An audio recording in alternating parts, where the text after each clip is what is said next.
नमस्कार दोस्तों। बात करते हैं आज अपन बीएससी फर्स्ट ईयर के सेकंड सेमेस्टर के एस ब्लॉक एलिमेंट्स चैप्टर का। क्या होता है एस ब्लॉक एलिमेंट्स, कौन कौन से इसके अंदर एलिमेंट्स आते हैं और इसकी डेफिनेशन क्या होती है। तो एस ब्लॉक एलिमेंट ग्रुप के अंदर अपन उस एलिमेंट्स को रखेंगे जिनका अंतिम electron, last electron S orbital के अंदर जाएगा। ठीक है, तो जितने भी एलिमेंट्स हैं जिनका अंतिम इलेक्ट्रॉन एस ऑर्बिटल में जाता है, एस ब्लॉक एलिमेंट कहलाएगा। अपने पास एक एक्सेप्शन के तौर पे अपन बोल सकते हैं कि हीलियम है जिसका अंतिम इलेक्ट्रॉन एस ऑर्बिटल में जाता है, फिर भी ये एस ब्लॉक का एलिमेंट नहीं है। क्यों? क्योंकि इसकी जो नेचर होती है वो इनर्ट गैसों जैसी होती है, अक्रिय गैसों जैसी होती है, तो इसको अपन इनर्ट गैसों में रखा, पी ब्लॉक के अंदर रखा। बाकी जितने भी एलिमेंट्स जिनका अंतिम इलेक्ट्रॉन एस ब्लॉक में जाता है, एस ब्लॉक एलिमेंट कहलाएगा। ठीक है, अगर पीरियोडिक टेबल के अंदर इसकी लोकेशन की बात करें तो इसकी लोकेशन होती है स्टार्टिंग के दो ग्रुप, स्टार्टिंग या लेफ्ट साइड में जितने भी दो ग्रुप आते हैं वो होंगे एस ब्लॉक एलिमेंट्स ग्रुप। ठीक है, बात करते हैं इसके ग्रुप दो ही क्यों होते हैं। दो ग्रुप होने का रीजन ये है, एस ऑर्बिटल की संख्या एक होती है। एक ऑर्बिटल में मैक्सिमम दो इलेक्ट्रॉन आ सकते हैं, दो इलेक्ट्रॉन आएंगे तो उसकी जो ग्रुप्स की संख्या होगी दो होगी। अगर पी ब्लॉक की बात करें तो पी ब्लॉक में टोटल 6 ग्रुप्स होते हैं। क्यों? क्योंकि पी ऑर्बिटल्स संख्या में 3 होते हैं और 3 ऑर्बिटल्स के अंदर मैक्सिमम 6 इलेक्ट्रॉन आ सकते हैं। इसी प्रकार डी संख्या में 5 ऑर्बिटल होते हैं तो 5 ऑर्बिटल्स में मैक्सिमम 10 इलेक्ट्रॉन आ सकते हैं, 10 ब्लॉक्स होते हैं। अब ब्लॉक्स की बात करें तो एफ ग्रुप्स में क्या होते हैं, एफ ऑर्बिटल 7 होते हैं, 7 के अंदर मैक्सिमम 14 इलेक्ट्रॉन आ सकते हैं। 14 इलेक्ट्रॉन्स के कारण उसका जो ग्रुप नंबर, ग्रुप्स की संख्या होती है वो 14 होती है। खैर, अपन बहुत बात करते हैं एस ब्लॉक एलिमेंट्स की। तो पहले क्या पढ़ेंगे अपन इसके अंदर, एल्कली मेटल्स और एल्कली अर्थ मेटल्स। दो ग्रुप है, एल्कली अर्थ मेटल्स और एल्कली मेटल्स। किसके बेसिस पे इसको नाम दिया गया? इलेक्ट्रॉनिक कॉन्फिगरेशन और इनकी फिजिकल और केमिकल प्रॉपर्टीज। इनको एल्कली मेटल्स क्यों बोला गया? क्योंकि इन मेटल्स को, सारी की सारी मेटल्स हैं, lithium, sodium, potassium, rubidium, caesium, francium, सारी की सारी मेटल्स हैं। अगर इनकी रिएक्शन अपन वाटर के साथ करवाते हैं या इनको वाटर के अंदर डालते हैं तो जो सोल्यूशन बनता है वो बेसिक नेचर का होता है, एल्कली नेचर का होता है। इसके कारण इन मेटल्स को एल्कली मेटल्स, क्षारीय धातुएं या बेसिक मेटल्स बोला जाता है। ठीक है, यहाँ पे बात करें तो इनके भी ऑक्साइड्स या हाइड्रोक्साइड बेसिक नेचर के होते हैं, एल्कली नेचर के होते हैं। और ये सारी की सारी इनकी अगर ऑक्यूरेंस की बात करें, अबंडेंस की बात करें तो ये अर्थ की क्रस्ट के ऊपर पाई जाती है, पृथ्वी की सतह के ऊपर पाई जाती है। इसके कारण इनको बोलते हैं एल्कली अर्थ मेटल्स। अगर अपन बात करें बेरिलियम की, बेरिलियम अर्थ के ऊपर भी पाया जाता है, मेटल भी है, लेकिन ये एल्कली अर्थ मेटल नहीं है क्योंकि इसके जो ऑक्साइड या हाइड्रोक्साइड होते हैं वो बेसिक नेचर के नहीं होते, वो एम्फोटेरिक नेचर के होते हैं। एम्फोटेरिक नेचर होने के कारण जो बेरिलियम है वो एल्कली अर्थ मेटल नहीं है। ठीक है, बाकी जितने भी मैग्नीशियम, कैल्शियम, स्ट्रोंशियम, बेरियम और रेडियम एल्कली अर्थ मेटल है।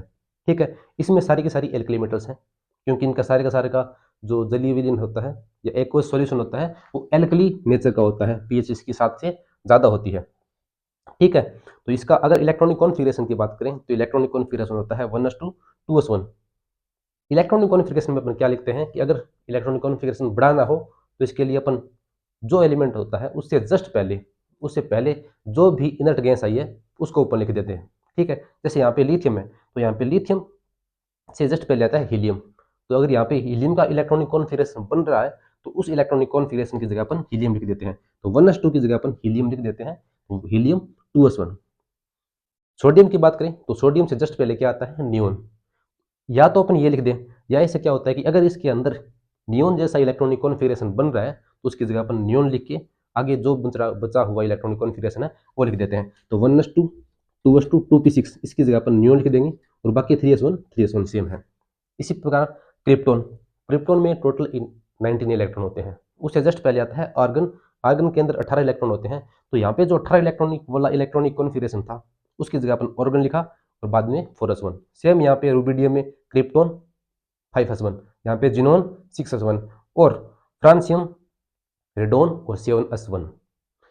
फ्रांसियम के ऊपर स्टार लगाने का मतलब ये है रेडियो एक्टिव एलिमेंट है। रेडियो एक्टिव एलिमेंट होने का मतलब ये धीरे धीरे डिके होता जाता है, धीरे धीरे इसका क्षय होता जाता है, इसकी जो अमाउंट होती है वो कम होती जाती है। तो अमाउंट कम होती जाती है तो इसकी अपन फिजिकल और केमिकल प्रॉपर्टी एक्यूरेट नहीं माप सकते, नहीं जान सकते, तो इसके कारण अपन इसकी फिजिकल और केमिकल प्रॉपर्टी में इसको इंक्लूड नहीं करेंगे।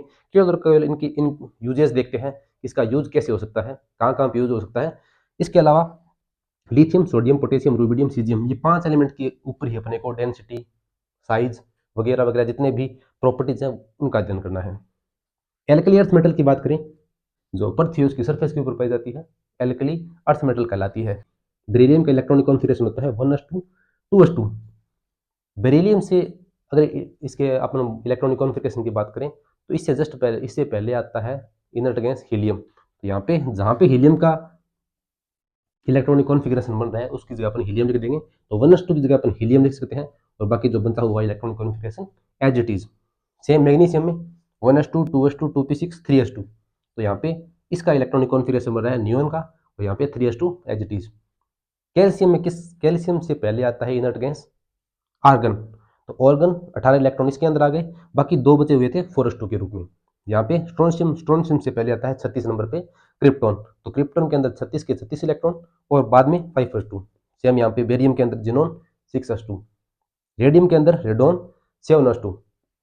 जो मैंने यहाँ पे ब्रैकेट के अंदर लिखे हैं सारे के सारे क्या हैं, इनर्ट गैसेज। ठीक है, यहाँ पे रेडियम है, ये भी एक रेडियो एक्टिव एलिमेंट है, रेडियो एक्टिव एलिमेंट है, तो इसका यूज पढ़ना है, केवल और केवल यूज पढ़ना होता है, बाकी इसके फिजिकल और केमिकल प्रॉपर्टीज के बारे में नहीं पढ़ना। Beryllium, magnesium, calcium, strontium, barium, बस ये 5 एलिमेंट्स के बारे में पढ़ना है, चाहे साइज हो, चाहे आयनाइजेशन एनर्जी हो, इसी के साथ रिएक्टिविटी हो, सारे के सारे इन 5 एलिमेंट्स का पढ़ना है, और आपस में एक रेंज देखना है, ऑर्डर देखना है, कहाँ पे ऑर्डर फॉलो हो रहा है, कहाँ पे ऑर्डर फॉलो नहीं हो रहा। अब अपन देखते हैं इनकी साइज का। अगर अपन साइज की बात करें,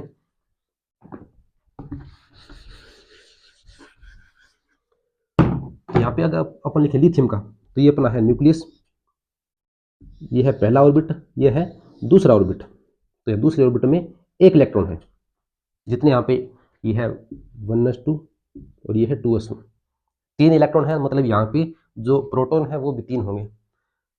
अगर अपन सोडियम की बात करें तो सोडियम में क्या है, ऑर्बिटल की संख्या है 3, 1 2 और 3, यहाँ पे 2 ही ऑर्बिट है, यहाँ पे 3 ऑर्बिट है, मतलब एक इलेक्ट्रॉन यहाँ पे है, यहाँ से यहाँ तक की दूरी और यहाँ से यहाँ तक की दूरी। अगर इसको R1 लिखें और इसको R2 लिखें तो R2 ज़्यादा है R1 की तुलना में, मतलब लिथियम और सोडियम में सोडियम का जो साइज है वो बड़ा होगा। अगर सोडियम और पोटेशियम की बात करें तो पोटेशियम में एक लेयर और आ जाएगी, एक ऑर्बिट और आ जाएगा, तो इसका साइज और बड़ा हो जाएगा। सेम यहाँ पे अगर इसी ऑर्डर को फॉलो करेंगे तो रुबिडियम है, उसके अंदर एक ऑर्बिट और आ जाएगा, एक लेयर और आएगी, तो साइज और बड़ा होगा। सीजियम का साइज और बड़ा होगा। तो यहाँ पे अगर अपन इसके ऑर्डर की बात करें, साइज की बात करें, तो साइज होता है लिथियम से बड़ा सोडियम, सोडियम से बड़ा पोटेशियम, पोटेशियम से बड़ा रुबिडियम और रुबिडियम से बड़ा सीजियम। अब यहाँ पे बात करें तो सेम का सेम ऑर्डर यही फॉलो करता है, ऊपर से नीचे जाने पे, अप टू डाउन जाने पे जो साइज होता है या एटॉमिक रेडियस होती है वो बढ़ती जाती है। ठीक है, अब इन दोनों के अपन कंपैरिजन करें कि लिथियम और बेरिलियम, इसका साइज पे क्या इफेक्ट पड़ेगा, क्या क्या साइज होता है इनका। तो क्या होता है कि लिथियम से बेरिलियम की ओर गए तो अपना जो ऑर्बिट है वो सेम है, लेकिन यहाँ पे एक इलेक्ट्रॉन था, यहाँ पे 2 इलेक्ट्रॉन है, यहाँ पे इलेक्ट्रॉन 2 आए हैं, तो सीधी सी बात है यहाँ पे प्रोटॉन की संख्या एक और बढ़ी है, प्रोटॉन एक और बढ़ी है, तो प्रोटॉन का इसके ऊपर जो अट्रैक्शन फोर्स है वो और बढ़ेगा। मतलब बेरिलियम के अंदर जो अट्रैक्शन फोर्स है, न्यूक्लियस का अट्रैक्शन फोर्स है वो ज़्यादा होगा, अट्रैक्शन फोर्स ज़्यादा होगा तो इसका साइज है वो साइज छोटा होगा, साइज छोटा होगा तो अपन बोल सकते हैं लिथियम और बेरिलियम में जो साइज बड़ा होता है वो लिथियम का होता है, बेरिलियम का साइज छोटा होता है। सोडियम और मैग्नीशियम की बात करें तो मैग्नीशियम का साइज छोटा होगा, क्यों? क्योंकि इसका जो न्यूक्लियर चार्ज होता है वो ज़्यादा होता है, न्यूक्लियर चार्ज ज़्यादा होगा तो साइज कम होता जाएगा। ठीक है, अब अगर कंबाइंड रूप से सभी एलिमेंट्स का अपन देखें कि इनका साइज का ऑर्डर क्या होता है, तो साइज का ऑर्डर एक इस प्रकार से होता है कि सबसे छोटा साइज होगा बेरिलियम का, बेरिलियम से बड़ा लिथियम का, लिथियम से बड़ा मैग्नीशियम का, मैग्नीशियम से बड़ा सोडियम का, सोडियम से बड़ा कैल्शियम का,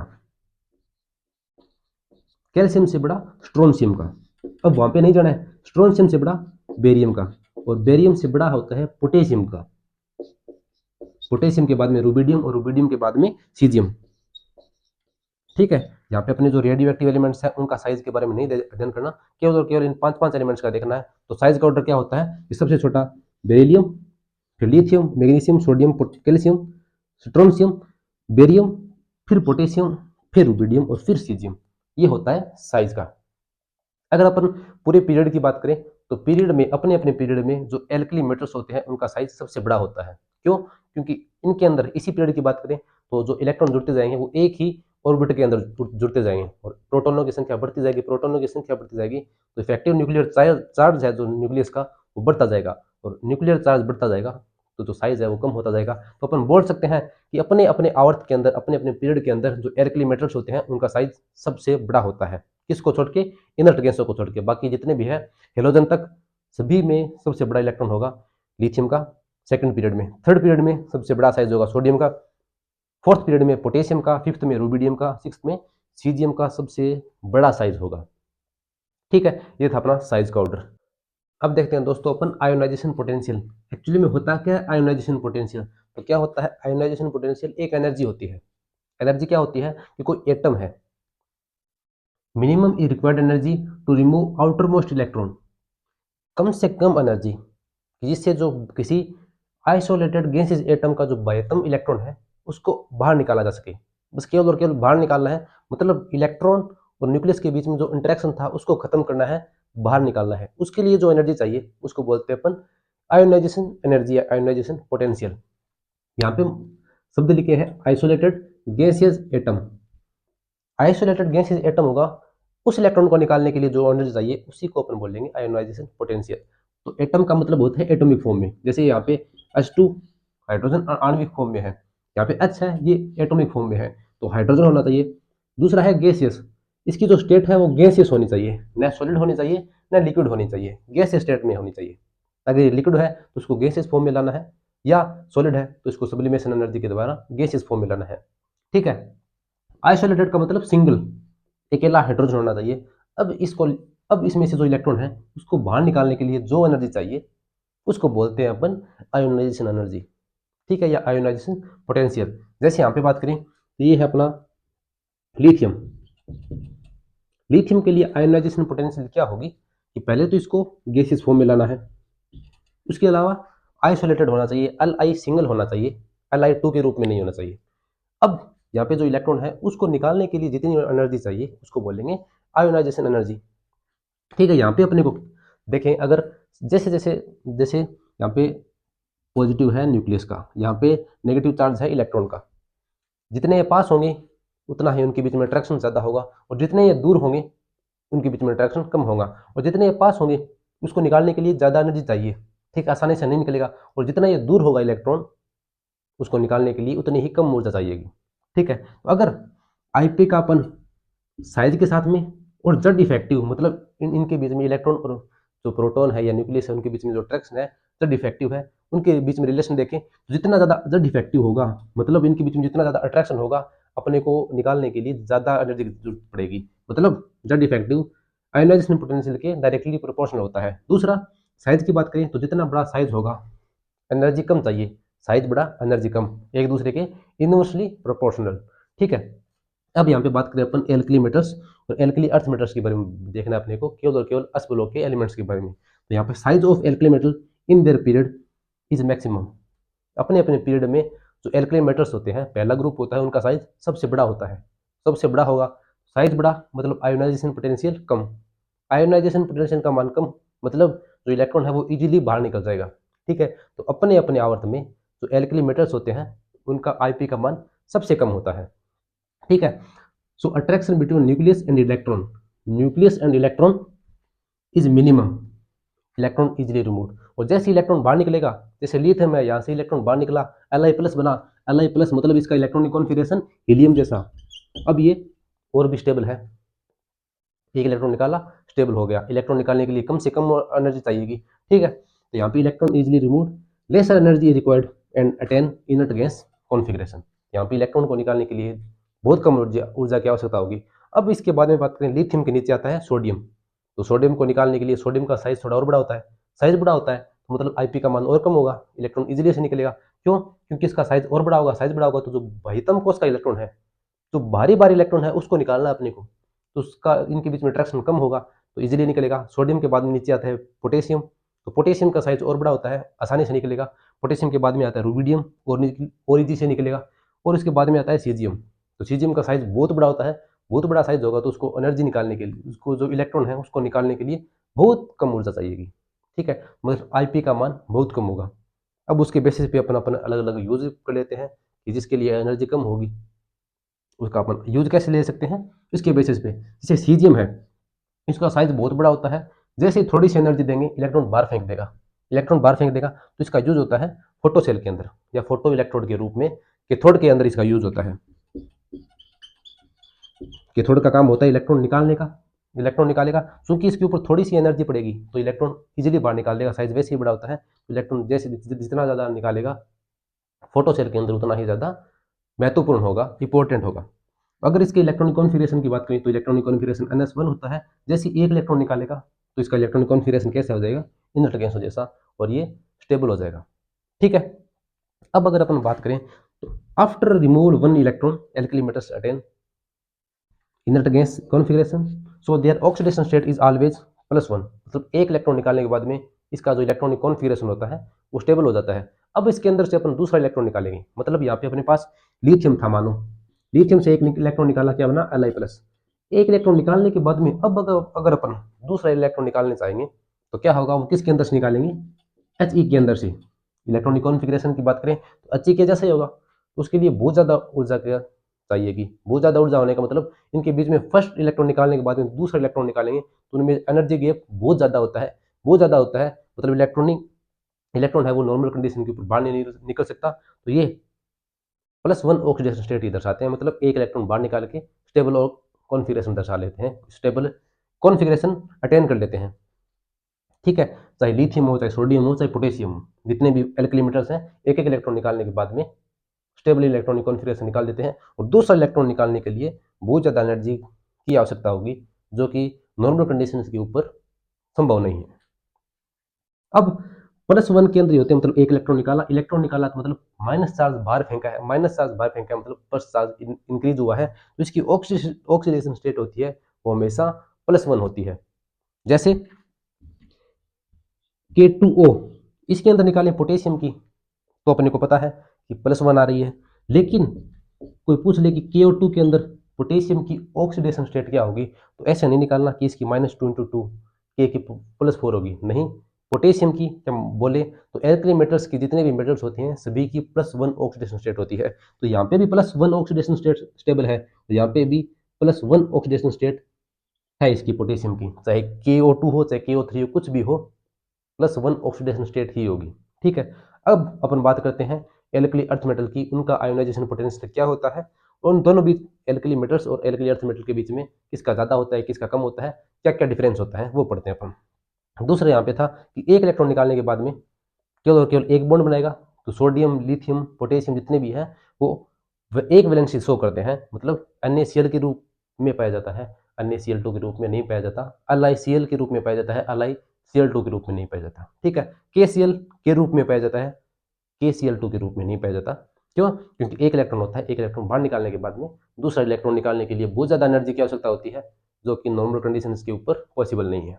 तो यहाँ पे अगर साइज की बात करें एल्कली मेटल्स में तो lithium, sodium, potassium, rubidium, caesium, इसका साइज बढ़ता जाता है। साइज बढ़ता जाता है तो मतलब बाह्यतम कोश का इलेक्ट्रॉन न्यूक्लियस से दूर होता जाता है, दूर होता जाता है, तो एनर्जी निकालने के लिए, जो इलेक्ट्रॉन निकालने के लिए एनर्जी चाहिए बहुत कम चाहिए, तो बहुत कम चाहिए मतलब सबसे ज़्यादा लिथियम में चाहिए, फिर उसके बाद में सोडियम में, उससे कम पोटेशियम में, रुबिडियम में, और सबसे कम एनर्जी चाहिए कि सीजियम में। उसका साइज बहुत बड़ा होगा, बहुत बड़ा होगा, तो इलेक्ट्रॉन निकालने के लिए बहुत कम ऊर्जा की आवश्यकता होगी, बहुत कम आवश्यकता होगी। इसके लिए इसका यूज भी होता है, वो यूज इन फोटोकेमिकल कैथोड के अंदर होता है। अब देखते हैं दोस्तों एल्कली अर्थ मेटल्स का आयोनाइजेशन पोटेंशियल क्या क्या होता है, और दोनों का कंपैरिजन कराते हैं, एल्कली मेटल्स का और एल्कली अर्थ मेटल्स का। तो दोनों में देखें तो क्या होता है, एल्कली अर्थ मेटल्स का जो आयोनाइजेशन पोटेंशियल होता है वो ज़्यादा होता है। रीजन क्या है, दूसरा एक तो रीजन ये है कि बेरिलियम का या एल्कली अर्थ मेटल्स का साइज छोटा होता है, साइज छोटा होता है तो इलेक्ट्रॉन निकालने के लिए ज़्यादा एनर्जी चाहिए, ज़्यादा एनर्जी चाहिए। एक रीजन तो ये हो गया। दूसरा, इसका इलेक्ट्रॉनिक कॉन्फिगरेशन स्टेबल होता है, इसमें जो इलेक्ट्रॉन्स होते हैं एस ऑर्बिटल्स में वो फुलफिल होते हैं, फुलफिल होने के कारण जो इलेक्ट्रॉन निकालने के लिए एनर्जी चाहिएगी वो ज़्यादा चाहिएगी, तो इसके कारण लिथियम से ज़्यादा होती है बेरिलियम की, सोडियम से ज़्यादा होती है मैग्नीशियम की, पोटेशियम से ज़्यादा होती है कैल्शियम की, रुबिडियम से ज़्यादा होती है स्ट्रोंशियम की, और सीजियम से ज़्यादा होती है बेरियम की आयोनाइजेशन पोटेंशियल एनर्जी। ठीक है, रीजन 2 हो गई स्टेबल इलेक्ट्रॉनिक कॉन्फ़िगरेशन और स्मॉल साइज।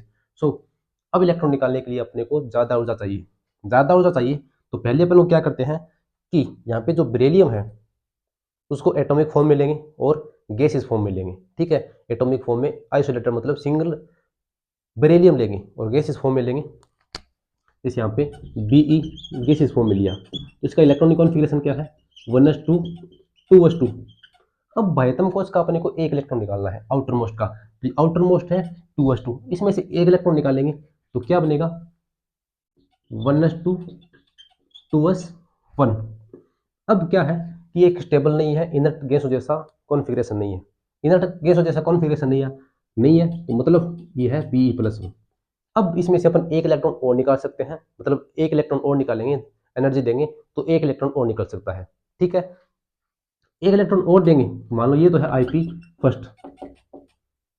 ठीक है, और अब इलेक्ट्रॉन निकालने के लिए जो एनर्जी दे रहे हैं, पोटेंशियल दे रहे हैं, वो है Ip2। क्योंकि Ip2 का मान ज्यादा होगा, क्यों होगा, क्योंकि पहले तो निकाल रहे थे अपन आइसोलेटेड एटम के अंदर से, अब निकाल रहे हैं किटाइन के अंदर से। किटाइन के अंदर से मतलब प्रोटॉन यहाँ पे कितने थे 4, यहाँ पे 4 प्रोटॉन, यहाँ पे इलेक्ट्रॉन भी 4 थे, मतलब एक इलेक्ट्रॉन के ऊपर एक प्रोटॉन। ठीक है, यहाँ पे 4 प्रोटॉन हर इलेक्ट्रॉन है 3, मतलब अब प्रोटॉन का जो न्यूक्लियर इफेक्टिव चार्ज है वो ज्यादा होगा इलेक्ट्रॉन के ऊपर, तो मतलब इजीली नहीं होगा इलेक्ट्रॉन को निकालना इजीली नहीं होगा, तो मतलब ऊर्जा ज्यादा देंगे तो बोल सकते हैं Ip2 का मान होता है वो Ip1 से ज्यादा होता है। अब 2 इलेक्ट्रॉन निकाल लेंगे तब इसका इलेक्ट्रॉनिक कॉन्फ़िगरेशन हो जाएगा 1s2, जो कि होता है हीलियम का इनर्ट गैस है जैसा। अब अगर अपने इलेक्ट्रॉन निकालेंगे तो अब इलेक्ट्रॉन नहीं निकलेगा। ठीक है, इलेक्ट्रॉन नहीं निकलेगा तो इसका मतलब अपन बोल सकते हैं कि ये 2 इलेक्ट्रॉन निकालने के बाद में स्टेबल इलेक्ट्रॉनिक कॉन्फ़िगरेशन निकाल सकती है, दर्शाती है। स्टेबल इलेक्ट्रॉनिक कॉन्फ़िगरेशन दर्शाने का मतलब होता है कि ये +2 ऑक्सीडेशन स्टेट में होती है, वैलेंसी भी इनकी 2 होती है, +2 की बजाय +1 की बजाय +2 में ज़्यादा स्टेबल होती है। ठीक है, तो यहाँ पे डेफिनेशन की बात करें, सॉरी अगर अपन थ्योरी की बात करें तो after remove one electron it's electronic configuration is ns1 and also can remove one more electron, एक इलेक्ट्रॉन और निकाल सकती है फ्रॉम वैलेंशियल, बाह्यतम को बोलते हैं वैलेंशियल। ठीक है, difference between Ip1 and Ip2 is low. क्यों, क्योंकि एक इलेक्ट्रॉन निकालने के बाद में जब 2s1 बचा, अब एक इलेक्ट्रॉन और निकाल सकते हैं। अब अगर अपन ऊर्जा देंगे तो इजीली निकल सकता है। तो Ip1 और Ip2 के बीच में जो इलेक्ट्रॉनिक जो एनर्जी का फर्क है, डिफरेंस है, वो कम होगा किसकी तुलना में, इनकी तुलना में। क्यों, क्योंकि यहाँ पे एक इलेक्ट्रॉन निकालने के बाद में, एल्कली मेटल्स में एक इलेक्ट्रॉन निकालने के बाद में अब इनका इलेक्ट्रॉनिक कॉन्फ़िगरेशन इनर्ट गैस जैसा हो गया था। अब दूसरा इलेक्ट्रॉन निकालने के लिए बहुत ज़्यादा एनर्जी चाहिए थी, जो कि नॉर्मल कंडीशंस के ऊपर पॉसिबल नहीं है। तो यहाँ पे Ip1 और Ip2 का मान लो है, तो मतलब दूसरा इलेक्ट्रॉन भी निकाल सकते हैं, तो after remove 2 electron attain stable electronic configuration या इनर्ट इलेक्ट्रॉनिक कॉन्फ़िगरेशन। और अगर अपन बात करें Ip1 और Ip2 में, तो Ip2 की वैल्यू ज़्यादा होगी। क्यों, क्योंकि अब इलेक्ट्रॉन अपन केटाइन से निकाल रहे हैं, धनायन से निकाल रहे हैं, प्रोटॉन की संख्या जहाँ पे ज़्यादा है, जेड इफेक्टिव ज़्यादा है, वहाँ से इलेक्ट्रॉन निकाल रहे हैं, तो वहाँ से निकालने के लिए ज़्यादा एनर्जी की जरूरत पड़ेगी, तो Ip2 का मान Ip1 से ज़्यादा होगा। ठीक है, because no electron remove from cation, Z effective का मान ज़्यादा, तो Ip का मान ज़्यादा। M+2 स्टेबल, मतलब अब इलेक्ट्रॉनिक, अब अगर अपन बात करें मेटल्स की तो +2 ऑक्सीडेशन स्टेट के अंदर ज़्यादा स्टेबल होती है +1 की बजाय में। तो यहाँ पे MgCl2 पॉसिबल है, MgCl पॉसिबल नहीं है। ठीक है, CaCl2 पॉसिबल है या स्टेबल है, CaCl नहीं। ठीक है, तो इसकी ऑक्सीडेशन स्टेट +2 होती है और वैलेंसी भी इनकी 2 होती है। ये था अपना आयोनाइजेशन पोटेंशियल एल्कली मेटल्स का और एल्कली अर्थ मेटल्स का। और दूसरा अगर अपन बात करें इनमें, तो इनमें साइज बढ़ रहा है, तो एनर्जी निकालने के लिए, सॉरी इलेक्ट्रॉन निकालने के लिए कम एनर्जी चाहिएगी, तो बेरिलियम की जो आयोनाइजेशन एनर्जी होती है वो सबसे कम होगी। किसमें, इनमें एल्कली अर्थ मेटल में। उससे कम किसकी होगी, उससे थोड़ी ज़्यादा होगी स्ट्रोंशियम की, उससे थोड़ी ज़्यादा होगी कैल्शियम की, उससे थोड़ी ज़्यादा बेरिलियम की, और उस सबसे ज़्यादा होगी बेरिलियम की। ठीक है, तो सबसे ज़्यादा आयोनाइजेशन पोटेंशियल है Be के ज़्यादा होगा, सबसे कम होगा Ba का।